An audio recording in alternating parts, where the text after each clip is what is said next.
नमस्कार, आप देख रहे हैं तेज खबर नेटवर्क, खबरें सबसे तेज। देश और दुनिया की हर बड़ी हलचल, राजनीति, खेल, शेयर बाजार, मौसम और अंतर्राष्ट्रीय अपडेट, सब कुछ सिर्फ कुछ ही मिनटों में। सीधे मुद्दे की बात, बिना किसी देरी के। चलिए शुरू करते हैं आज की सबसे बड़ी खबर से।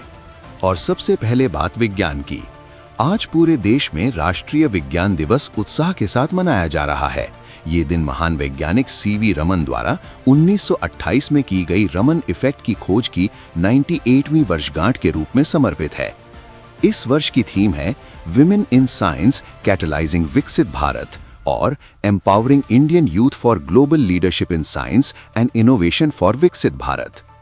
दिल्ली के विज्ञान भवन में मुख्य कार्यक्रम आयोजित हुआ, जहां देश भर के वैज्ञानिक, शोधकर्ता, छात्र और महिला वैज्ञानिकों को सम्मानित किया गया। प्रधानमंत्री ने संदेश में कहा, विज्ञान ही विकसित भारत की नींव है। दिल्ली की विशेष अदालत ने कथित शराब नीति मामले में मुख्यमंत्री अरविंद केजरीवाल, पूर्व उप मुख्यमंत्री मनीष सिसोदिया, बीआरएस नेता के कविता समेत 21 आरोपियों को क्लीन चिट दे दी है। अदालत ने कहा कि सीबीआई द्वारा प्रस्तुत साक्ष्य आरोप सिद्ध करने के लिए पर्याप्त नहीं थे। हालांकि central bureau of investigation high court में अपील कर सकती है। फैसले के बाद आम आदमी पार्टी समर्थकों में जश्न का माहौल देखा गया। कनाडा के प्रधानमंत्री मार्क कार्नी 4 दिन के भारत दौरे पर मुंबई पहुंचे हैं। ये दौरा भारत कनाडा व्यापार और निवेश संबंधों को मजबूत करने पर केंद्रित है। 2 मार्च को उनकी मुलाकात प्रधानमंत्री नरेंद्र मोदी से प्रस्तावित है।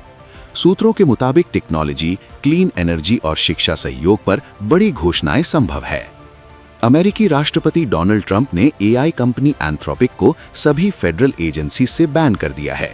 बताया जा रहा है कि कंपनी ने पेंटागन को अनरिस्ट्रिक्टेड एक्सेस देने से इनकार किया था। एंथ्रोपिक ने इसे इंटिमिडेशन बताया है और कानूनी कार्रवाई की चेतावनी दी है। इस फैसले से अमेरिकी टेक इंडस्ट्री में हलचल तेज हो गई है। पूर्व राष्ट्रपति बिल क्लिंटन कांग्रेस कमेटी के सामने पेश हुए, जहां उनसे जेफरी एप्स्टीन से संबंधों पर पूछताछ की गई। क्लिंटन ने बयान दिया, I saw nothing and I did nothing wrong. उन्होंने ये भी स्वीकार किया कि वे एप्स्टीन के निजी जेट में यात्रा कर चुके थे, लेकिन किसी गलत गतिविधि से इनकार किया। कांग्रेस कमेटी आगे की जांच जारी रखेगी। अमेरिकी राष्ट्रपति डोनाल्ड ट्रंप ने ईरान के साथ जारी न्यूक्लियर वार्ता पर नाराजगी जताते हुए कहा है कि वे नॉट हैप्पी हैं और मिलिट्री ऑप्शन पर भी विचार किया जा रहा है। दूसरी ओर ईरान के सर्वोच्च नेता अली खामनई ने कड़े शब्दों में प्रतिक्रिया देते हुए डेथ टू ट्रंप का नारा लगाया। तनाव के बीच अमेरिका ने इजराइल के पास USS Gerald R Ford aircraft carrier और दर्जनों फाइटर जेट्स और टैंकर तैनात किए हैं। पेंटागन का कहना है कि ये डिटेरेंस मिशन है, लेकिन विशेषज्ञ इसे बड़े टकराव की तैयारी मान रहे हैं। अब बात दक्षिण एशिया की। अफगानिस्तान पाकिस्तान सीमा पर भारी संघर्ष की खबर है। पाकिस्तान ने सीमा पार ठिकानों पर एयर स्ट्राइक्स की पुष्टि की है। कम से कम 19 लोगों की मौत और 26 घायल बताए जा रहे हैं।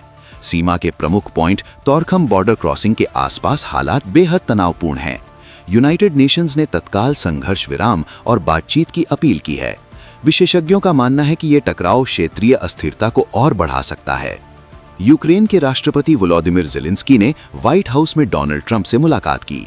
सूत्रों के अनुसार यूक्रेन के रेयर अर्थ मिनरल्स के बदले अमेरिका निवेश और सुरक्षा गारंटी दे सकता है। ये डील यूक्रेन के पुनर्निर्माण और वैश्विक सप्लाई चेन में सामरिक बदलाव ला सकती है। अगर समझौता होता है तो इसे ट्रंप प्रशासन की बड़ी कूटनीतिक सफलता माना जाएगा।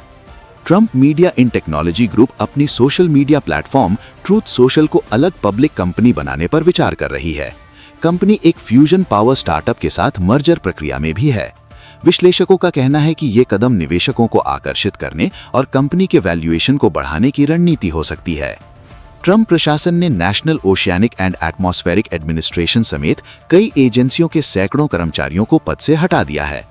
एक फेडरल जज ने प्रारंभिक टिप्पणी में इसे संभवतः अनलॉफुल बताया है और प्रोबेशनरी कर्मचारियों की फायरिंग पर अस्थायी राहत दी है। ये मामला प्रशासनिक अधिकार बनाम कर्मचारी सुरक्षा के बड़े कानूनी संघर्ष में बदलता दिख रहा है। प्रधानमंत्री नरेंद्र मोदी ने राजस्थान के अजमेर से 14 वर्ष की बालिकाओं के लिए मुफ्त एचपीवी वैक्सीनेशन अभियान की शुरुआत की। ये अभियान सर्वाइकल कैंसर की रोकथाम के उद्देश्य से शुरू किया गया है। सरकार का लक्ष्य है कि देश भर में किशोरियों को चरणबद्ध तरीके से टीका उपलब्ध कराया जाए। स्वास्थ्य मंत्रालय के अनुसार HPV वैक्सीन सर्वाइकल कैंसर के रिस्क को काफी हद तक कम करती है। इंडियन एयरफोर्स ने S-400 एयर डिफेंस सिस्टम की फायरिंग का वीडियो जारी किया है। IAF ने दावा किया है कि यह मिलिट्री हिस्ट्री में सबसे लंबी दूरी की एयर किल है। हालांकि दूरी के सटीक आंकड़े सार्वजनिक नहीं किए गए हैं। रक्षा विशेषज्ञ इसे भारत की एयर डिफेंस क्षमता में बड़ा मील का पत्थर मान रहे हैं। आज सोना और चांदी दोनों में तेजी दर्ज की गई है। चांदी 2,84,900 रुपए प्रति किलोग्राम पर ट्रेड कर रही है। विश्लेषकों का मानना है कि वैश्विक अनिश्चितता और डॉलर में उतार चढ़ाव की वजह से कीमती धातुओं में निवेश बढ़ रहा है। त्योहारी सीजन और शादी के मौसम से पहले मांग भी बढ़ती दिख रही है। कर्नाटक में आशा वर्कर्स सड़कों पर उतर आई हैं। वे बेहतर वेतन, स्थायी नियुक्ति और सामाजिक सुरक्षा की मांग कर रही हैं। राज्य सरकार से वार्ता जारी है, लेकिन फिलहाल आंदोलन जारी है। स्वास्थ्य सेवाओं पर इसका असर पड़ सकता है। अमेरिकी राष्ट्रपति डोनाल्ड ट्रंप ने ईरान को लेकर सख्त रुख अपनाते हुए कहा है कि मिलिट्री एक्शन एक विकल्प हो सकता है। रिपोर्ट्स के मुताबिक अमेरिका ने इजरायल में मौजूद अपने दूतावास स्टाफ को सुरक्षा कारणों से बाहर निकलने का निर्देश दिया है। व्हाइट हाउस ने कहा कि ये प्रिकॉशनरी मेजर है, लेकिन इससे मध्य पूर्व में तनाव और बढ़ गया है। विशेषज्ञ मान रहे हैं कि हालात कूटनीतिक समाधान या सैन्य टकराव दोनों में से किसी भी दिशा में जा सकते हैं। नासा ने अपने महत्वाकांक्षी आर्टेमिस प्रोग्राम में बदलाव की घोषणा की है। चंद्रमा पर मानव लैंडिंग मिशन को फिलहाल टाल दिया गया है और कार्यक्रम को पुनर्निर्देशित किया जा रहा है। नासा का कहना है कि सुरक्षा, तकनीकी परीक्षण और बजट प्राथमिकताओं को ध्यान में रखते हुए ये फैसला लिया गया है। विशेषज्ञों का मानना है कि इससे अमेरिका की चंद्र प्रतिस्पर्धा की टाइमलाइन प्रभावित हो सकती है। फ्रांस के विदेशी क्षेत्र रीयूनियन पर 100 मील प्रति घंटे से अधिक रफ्तार वाली हवाओं के साथ भीषण ट्रॉपिकल साइक्लोन ने दस्तक दी है। तूफान से बिजली आपूर्ति बाधित हुई है और कई इलाकों में बाढ़ की स्थिति बन गई है। फ्रांसीसी डिजास्टर मैनेजमेंट एजेंसियां राहत और बचाव कार्य में जुटी हैं। मौसम विभाग ने लोगों से घरों में रहने और सतर्क रहने की अपील की है। इटली के शहर मिलान में एक ट्रेन डिरेलमेंट हादसे में कम से कम 2 लोगों की मौत हो गई है। कई यात्री घायल बताए जा रहे हैं। रेलवे अधिकारियों ने जांच शुरू कर दी है कि हादसा तकनीकी खराबी से हुआ या ट्रैक की समस्या से। इमरजेंसी सेवाएं मौके पर पहुंचकर राहत कार्य में लगी हैं। पंच द बेबी मंकी नाम से एक वीडियो सोशल मीडिया पर तेजी से वायरल हो रहा है। वीडियो में एक छोटे बंदर की कहानी दिखाई गई जिसने दुनिया भर में भावनात्मक प्रतिक्रिया पैदा की। हालांकि विशेषज्ञों ने अपील की है कि ऐसे वीडियो को शेयर करने से पहले उसकी सत्यता की जांच करें ताकि गलत जानकारी न फैले। ये ट्रेंड सोशल मीडिया पर लाखों व्यूज पार कर चुका है। आज शाम आसमान में 6 ग्रहों का विशेष अलाइनमेंट देखा जा सकता है। Mercury, Venus, Saturn, Jupiter, Uranus और नेपच्यून। खगोलविदों के अनुसार सूर्यास्त के बाद साफ आसमान में कुछ ग्रह नंगी आंखों से भी दिखाई दे सकते हैं, जबकि कुछ के लिए टेलीस्कोप की जरूरत होगी। ये दृश्य खगोल प्रेमियों के लिए खास मौका है। पाकिस्तान अफगानिस्तान सीमा पर लगातार झड़पों के बाद हालात ओपन वॉर जैसे बनते दिख रहे हैं। सीमा के संवेदनशील इलाकों में भारी गोलाबारी की खबर है। सीमा के प्रमुख पॉइंट तोरखम बॉर्डर क्रॉसिंग के आसपास तनाव चरम पर है।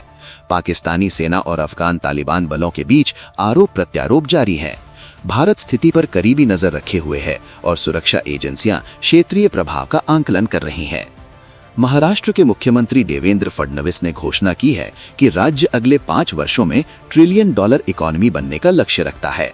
सरकार का फोकस इंफ्रास्ट्रक्चर, मैन्युफैक्चरिंग, IT और निर्यात बढ़ाने पर है।